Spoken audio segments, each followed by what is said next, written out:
key point.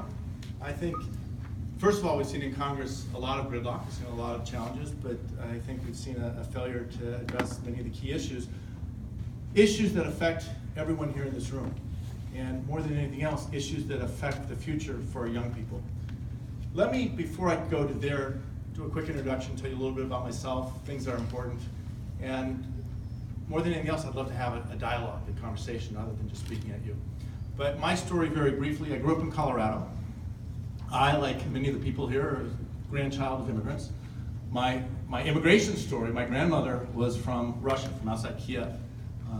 She left as a little girl, 5 years old. Her family fled pogroms of Tsarist Russia, made it across the continent of Europe. The interesting part of the story, they were supposed to be on a ship coming to the United States when her younger brother, Sam, who was only 3 years old, took ill. It was a good thing he did, because that ship was the Titanic. So they didn't take the Titanic, they came the week later, they got to this country as refugees, and they were welcomed to this country with open arms. They made their way to Colorado, where I was born. My grandmother met my grandfather. They had 6 children. Those 6 children, including my mother, had 18 children in my generation. I was the oldest of 3 kids. I came to Illinois, I came to Chicago in 1979 to go to Northwestern, studying engineering, graduated in 1983 with an industrial engineering degree. At the time, it was the worst recession since World War II. It was hard to find a job. Most of my classmates, in fact, did not find a job. I went to Israel for a year, worked as an industrial engineer, came back in 1984 at the beginning of what was one of the greatest recoveries, periods of growth in our country's history. I worked as a management consultant for most of that time. In 1986, I went back to Northwestern and got my MBA. Graduated in 1988 with a degree in finance and strategy. More importantly, I met my wife at Northwestern. We got married in 1989. We moved to Deerfield in 1990. In Deerfield, we've made our home. We've built our careers. More than anything else, we've raised 2 boys. Adam, who, well, my boys are the same age as most of you in this room. Adam's 23. He graduated college, thank you. He graduated college in 2015. He chose a different path. He's now in the Navy. He's an officer on a destroyer in Hawaii. Daniel's a junior in college. I left out, I guess, an important piece as we talk about issues here. In 1988, when I graduated with an MBA, I graduated with a degree, a job, but also $50,000 in debt.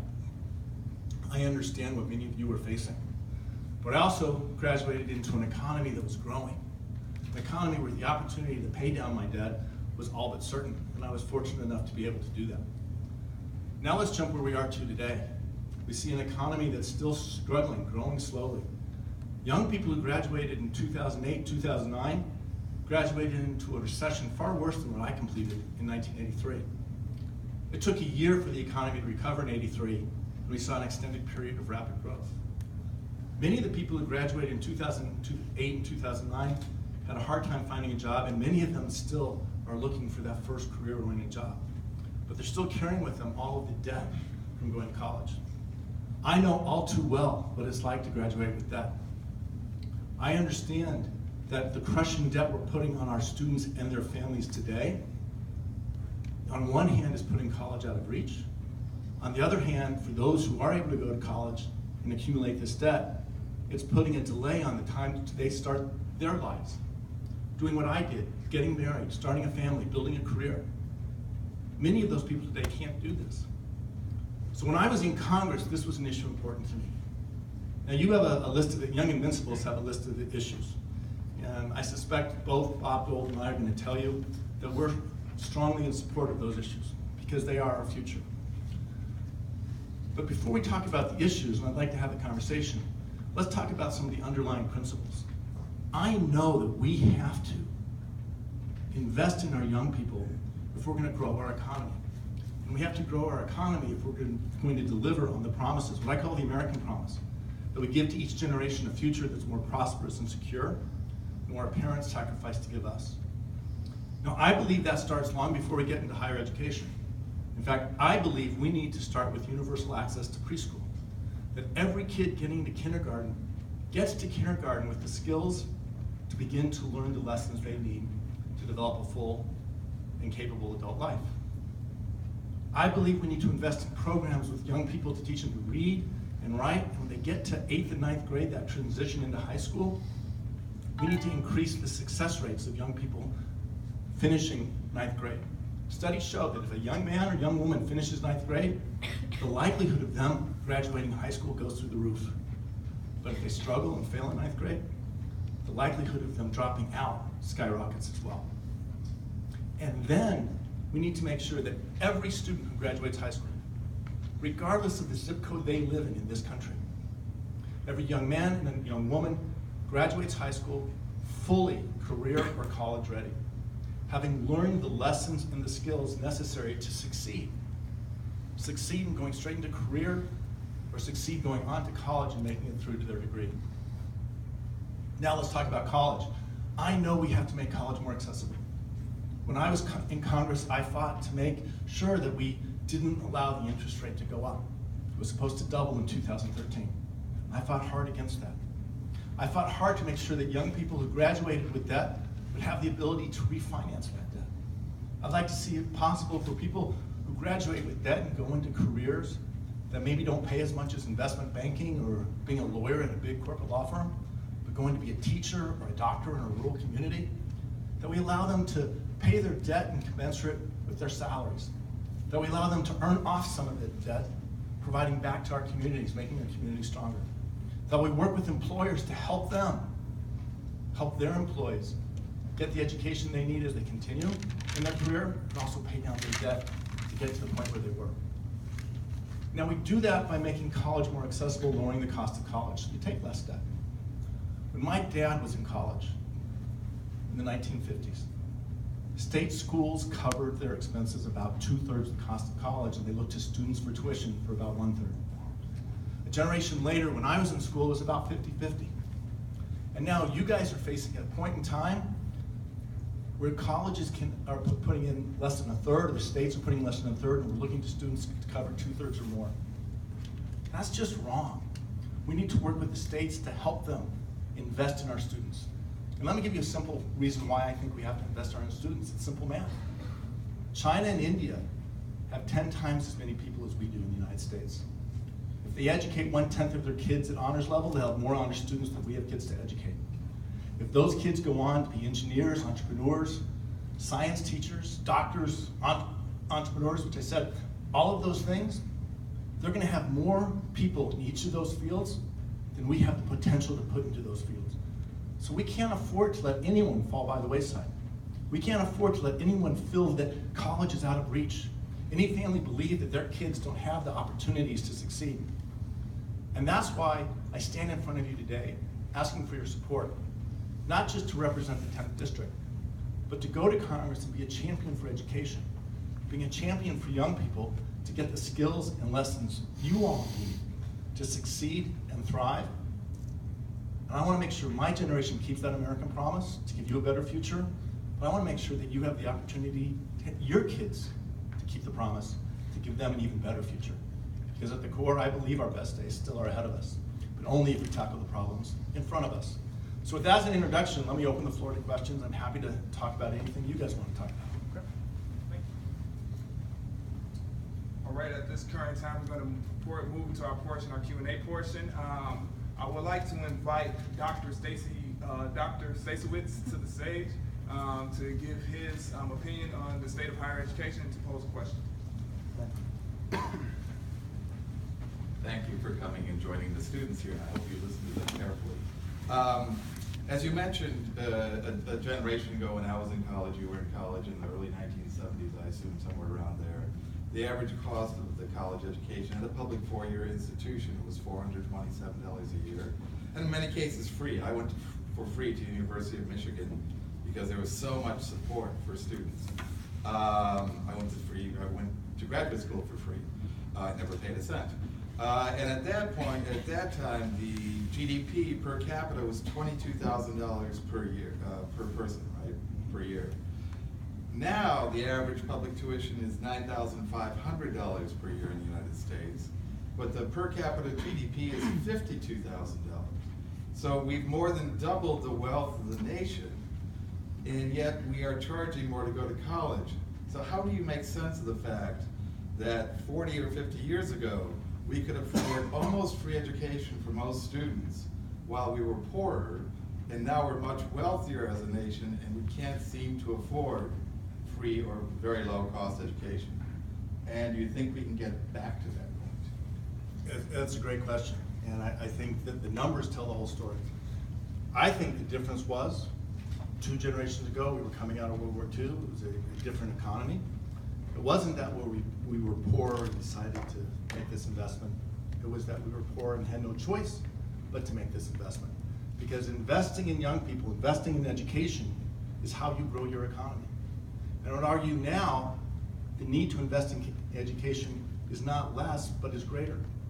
Because coming out of World War II, there were opportunities. If you graduated high school, you could get a job, a fairly well-paying job in manufacturing.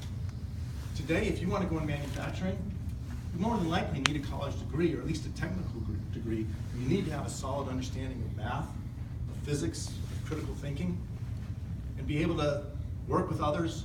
There are skills that aren't being taught in high school anymore. So the need for college is even greater. So not only do I think we have to step up our investment in higher education, it's not because it's the right thing to do for all of you, it's because it's the right thing to do for our nation. And if we don't, our middle class is going to continue to shrink. The rest of the world is going to continue to lead. And we're going to lose our place and our opportunities to make sure that American dream continues to be possible. Okay, thank you.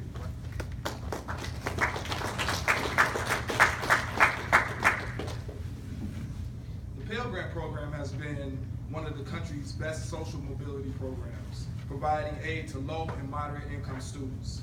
However, the value of the Pell Grant has faded dramatically as the cost of tuition has increased. It used to cover 77% of the cost of attendance for a 4-year public college, but today it covers less than 30%, forcing many students to stay in school longer, take out more debt, and sometimes to drop out entirely. I would like to invite Gabriel Chacon to the podium so he can share what the Pell Grant program means to him and pose a question.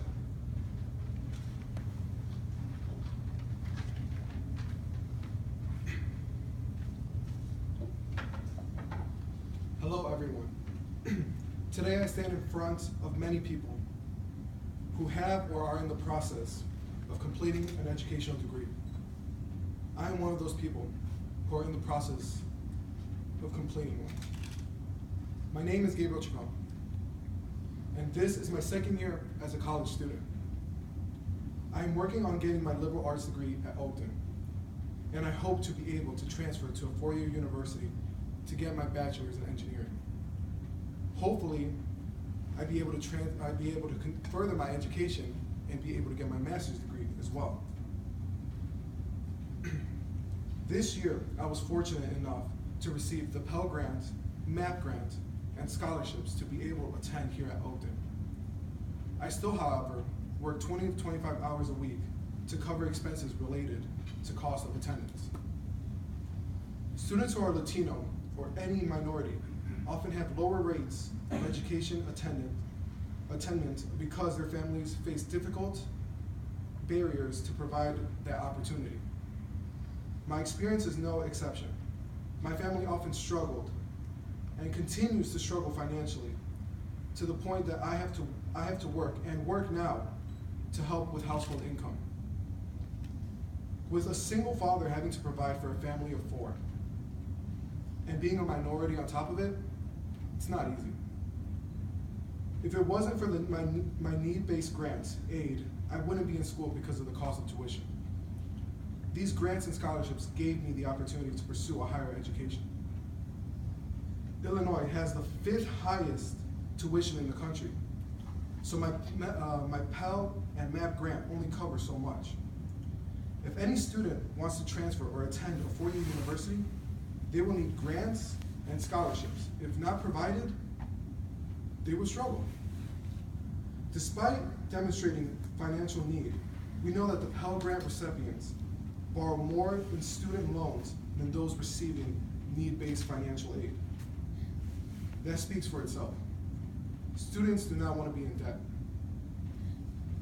Having to cover so many expenses besides tuition to go to school It is really hard to make the finances work, much less be able to go out and afford to get to work experience through an internship. As a Latino student from a working class family, I want to prove that with the same opportunities, Latinos and any minority can do anything they set their mind to. As a member of the underrepresented community college population, I believe that Latinos and any minority should be provided with more scholarships. Colleges and universities should create more programs to help minority students, help them achieve their formal educational goals. We want our chance to show that we can achieve if given the same chances as a U.S. citizen. And my question, what changes, if any, would you make to the Pell Grant program to support students like me who demonstrate financial need?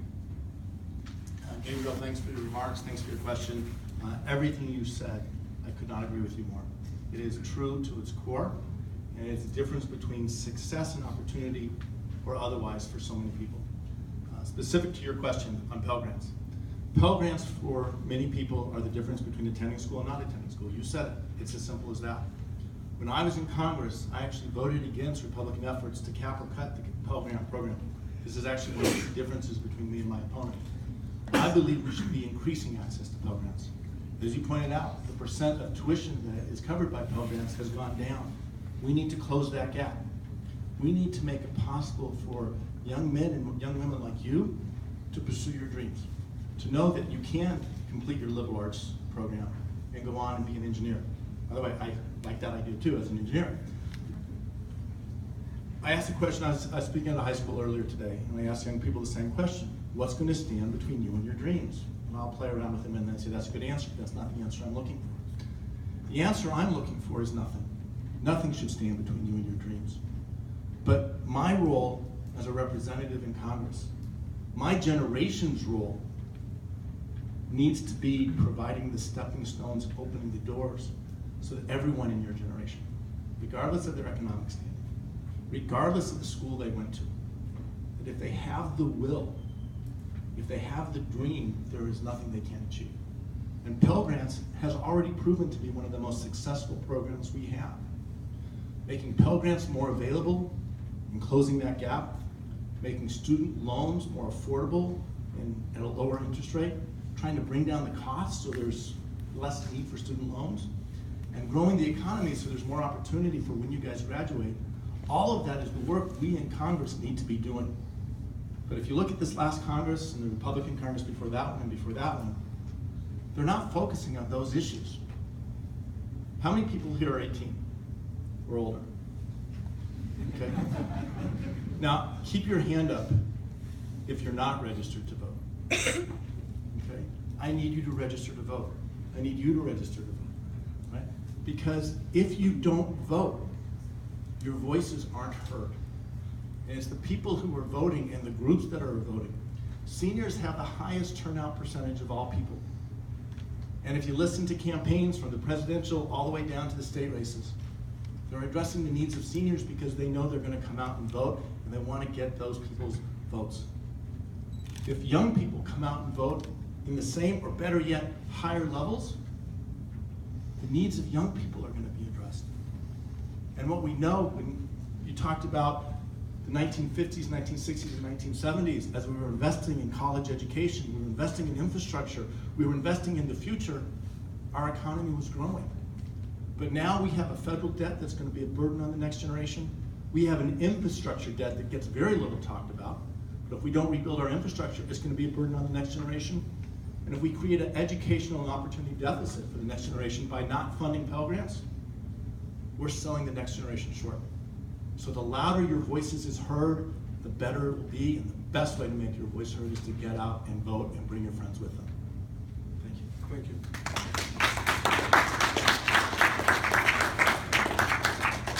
Thank you, Gabriel. Thank you, Congressman Schneider.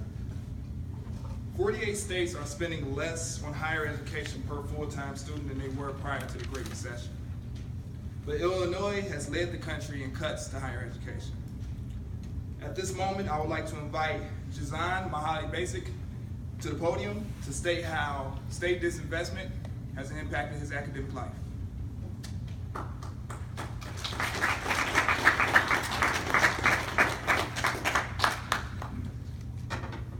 Hello, my name is Janan Mahabasic, and I'm a first-generation college student and freshman here at Oakton. I hope to work in renewable energy engineering one day, and my family and I are immigrants, so getting acquainted with the higher education system has been a difficult process for me. Despite their best efforts, my parents couldn't really help me navigate which schools were the best for me and what resources, I could use to find out which schools I should go to. I ended up at Oakton after learning that I am ineligible to receive federal financial aid. So families like mine depend on Illinois to adequately fund our state's public colleges and universities in order to keep costs down. Unfortunately, Illinois and 47 other states across the country have cut funding for higher education, leading to significant tuition increases for students like me who depend on an affordable public higher education while still restricting benefits to receive an affordable higher education. So, my question is, what will Congress do to address this alarming trend of state divestment in higher education? Janan, it's a great question. I wish you all the luck. What are you studying? I want to study renewable That's energy. right, you said renewable energy. Again, if I talk about why it's important for us to invest in education, and I'll come to your question in a second, but you think one of the greatest challenges we face as a country, as a planet, is global warming, climate change. And China is investing $1 trillion in green technology. Europe is investing billions of dollars in green technology. We need to be investing in green technology. But all the investment in the world doesn't matter if we don't have the best minds in the world. And the best minds in the world need to come from American universities.